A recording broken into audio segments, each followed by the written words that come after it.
You're probably flipping your sautéed vegetables with some cheap tongs you bought at a Target. Not me. I'm a tweezer man. Not the kind you pluck your eyebrows with, although the ones I use can pluck a whole brow with one swift, agonizing scream.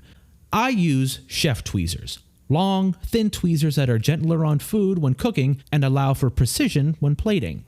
They've been used in fine dining kitchens for years. They're only now starting to break through into the mainstream, and for good reason.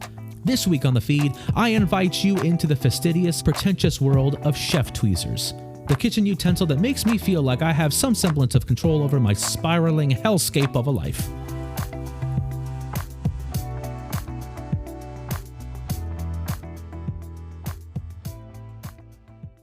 I know what you're thinking. Chef tweezers are the kitchen tool for people who are tools, or for the Michelin-starred chef who delicately and strategically adorns a plate with ornate edible flowers collected from local hillsides. But there's so much more than that.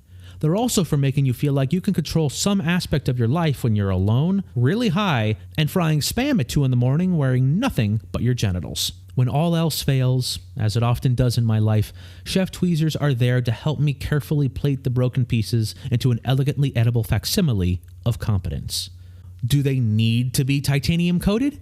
Yes, because titanium is a cool word that adds some all-important textural detail to the fiction that psychologically sustains me.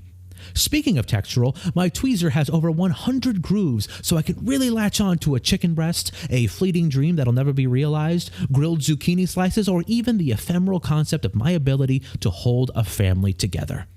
Mine are 15 inches long. You might argue that's too many inches, that not even a real chef would need tweezers that long. That their impractical length is clearly a case of overcompensating for my lack of actual cooking skills. That only in this fantasy land is where I can indulge in the satisfaction of actually being good at something as I burn a steak in real life.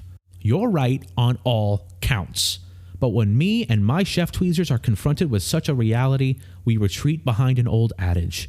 The tools make the man. If I buy all the tools, the biggest, most expensive, shiniest ones available, I am, therefore, the man.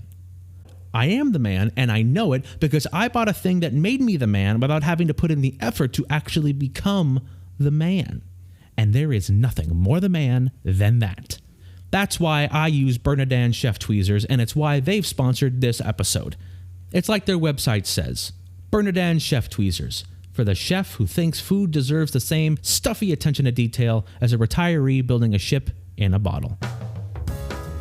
Next week on the feed, I'll be testing out popular internet food hacks and sort the brilliant from the useless. Is it true that a hefty handful of flamin' hot Cheeto dust can relieve eye allergies?